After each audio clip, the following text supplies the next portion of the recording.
Another big matter that has happened recently, there are 3 cases now before the Supreme Court, asking the Supreme Court to interpret an article in the Constitution that may give an opportunity to John Mahama to go for a 3rd term. 3 of them. If it was 1, you would dismiss it, but there are 3 cases before them.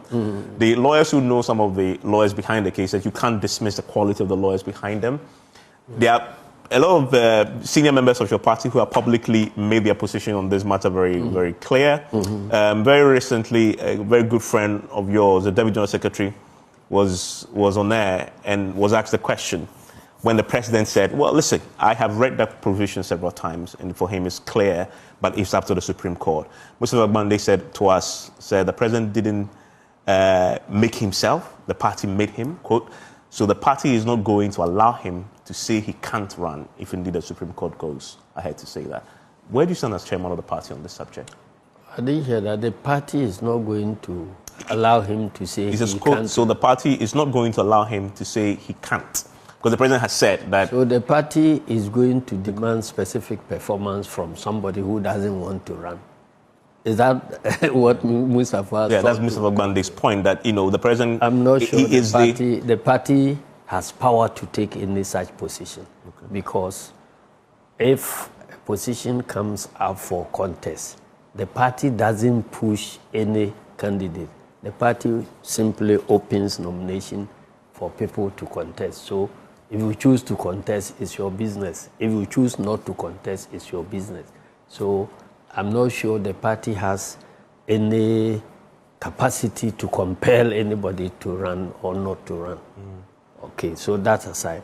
But you see, I've always said that I have a problem with the way the debate about 3rd term or not a 3rd term is going. Okay. Because you don't focus on one individual in making a law. If you do that, you make a mistake. You see, the underlying principle is about whether the nation should remove term limits or to hold on to our constitutional term limits for presidents. It's not about President Mahama. So I get offended when people narrow it down to an extent that when anybody says he's for 3rd term, he likes John Mahama. When he's against 3rd term, he doesn't like John Mahama. We are being too simplistic. Why? Previously, we didn't have presidential term limits. This was introduced as a means of ensuring that we can institute power alternation in the country. Before this constitution, there had never been a peaceful transfer of power from one party to a party in opposition. True or false? Yeah. And so at the Consultative Assembly, we sat down and tried to find out what it is that we can introduce that will help us to alternate power the way the mature democracies have been alternating power. And one of the tools we settled on was presidential term limits. And that was the reason why, because as at the time President Rawlings was exiting, he was still about the most popular person in the country. If there were no term limits, President Rawlings wouldn't have exited at the time he exited. Arguably, the time President Kufuor was exiting, he was equally popular. Right. And if MPP had fielded President Kufuor against Atta Mills, the chances were that Kufuor would have won and remained. So, but because there was a constitutional term limit, it meant that we forced the first transition, we forced the second transition, we forced the third transition. And so the question that is facing the nation is that is that our democracy matured enough now that if we remove these guardrails, will the whole thing collapse, or we can still, we have matured to a point that we can still, our democracy can still move on. So it is a bigger subject for discussion, bigger than whether President Mahama or no President Mahama, third term or fourth term or anything. And if we are going to think about removing the term limits, how different are people going to see us from the people of Guinea, who had a president who just removed the term limits and rigged the election, remained in power only to be booted out by the military? Are we going to face that risk? So I see where we are, like, what do you call it? You know, before you erect concrete beams or concrete floor, you do some woodwork and then pour the concrete on it like liquid. It has to set and get hardened before you remove the woodwork. Yeah. So if you remove the woodwork prematurely, the whole thing collapses. If the woodwork remains there, and even without removing it, you build on it, there will be a time the woodwork will rot away and the concrete will remain. So if you are not careful, you go to remove the woodwork and the whole building collapses. We are back to the pre-1992 situation. Okay, so the discussion should be weightier than whether President Mahama or no President Mahama for third term. Again, how are you going to say that President Mahama, you are going to compel President Mahama to do a third term when he has declared that he doesn't want to do it? And I was talking about some prophecy by somebody who was just saying that, if Asiedu Nketia decides to contest, he will win by 54%. But his only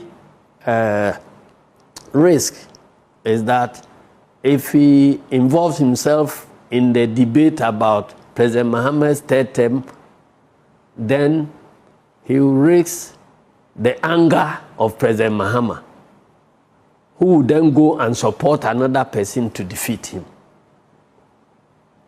Then I said, wow. And this was said in the church? Yes. Yep. When I heard it, I said, well, I don't know so much about prophecies and how they come about, but at least I can ask questions. What were your questions?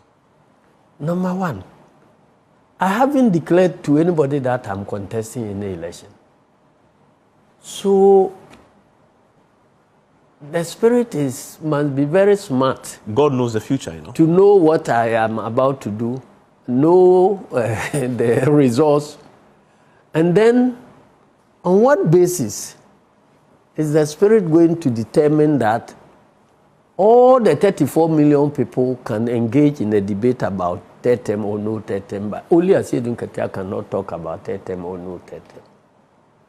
Then again, President Mahama has come out to declare openly more than several times that he's not interested in third term.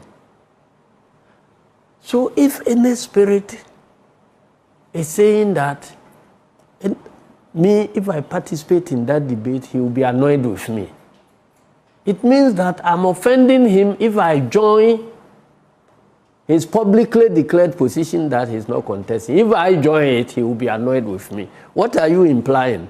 Are you implying that President Mahama has a secret, private position which he is pushing, and then pushing a different narrative publicly, such that if you join the public one, then he will be annoyed with you and then use the secret. You know, there are some who believe that what he said was public, but privately he may be.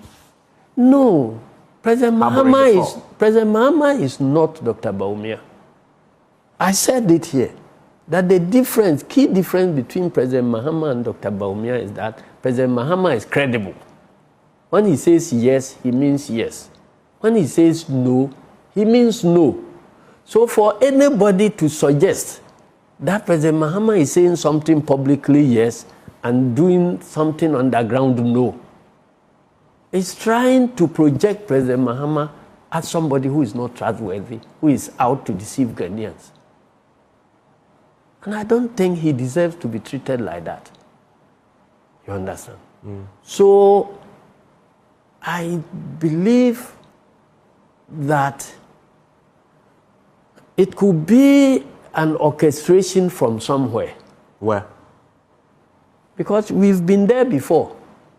I don't know how old you were when President Rawlings was approaching 2000. I covered that election, so. The whole, very well. You remember the whole country was say, Akontabesi farm. Yes. You remember? Yes. Because of that Akontabesi farm, they put President Rawlings so much under pressure that whenever he sought to imply that he will hand over to anybody who won, people didn't believe. Yeah. And they were saying that no, this soldier man, he won't hand over. Even if he loses, he won't hand over. So the campaign deviated from policy to whether he will hand over or not hand over. So he was forced to declare in Swedru that if his vice president is contesting, he will support him. Just to settle the debate that he will not contest. Then that turned into a different thing. Swedru declaration. And then they say Swedru declaration. Split the party. So the spin then started. And there was an implosion in our party. And the party split and we lost the election. You think something similar is happening now? I think those who are pushing this type of narrative, they want to tempt President Mahama to make some declaration in order to convince people that he's not coming, which may end up, history doesn't repeat itself, but it rhymes. So the same thing that President Rawlings was subjected to, they knew he was hugely popular and all that. President Mahama too is hugely popular now. So, and if you hear the narrative of MPP now, they are not discussing policy. They are trying to use this third term as a tool for mobilization of their base. So every debate that they engage in, they add President Mahama's third term. He's jailing this, he's jailing that because he wants to do a third term. He's doing this thing, he's doing that thing because he wants to do a third term. Can't we see it? Are you suggesting that the MPPs behind this third term agenda push the narrative? I'm very, very sure. Very, very sure about that. Why? Because Wontumi is arrested for crimes that he has committed. How come in the talking about Wontumi's arrest, you are implying that President Mahama wants to arrest all the outspoken people so that when he declares third term, nobody can challenge. So they are looking for some tool for mobilization. So that's why, a drowning man will hang onto any straw. They are now trying to use the conviction of Wontumi, which they themselves know is on solid legal grounds with abundant evidence. But nevertheless, they want to use the jailing of Wontumi as a tool for mobilization. The same way they want to get a tool out of this third term and use it to mobilize their base.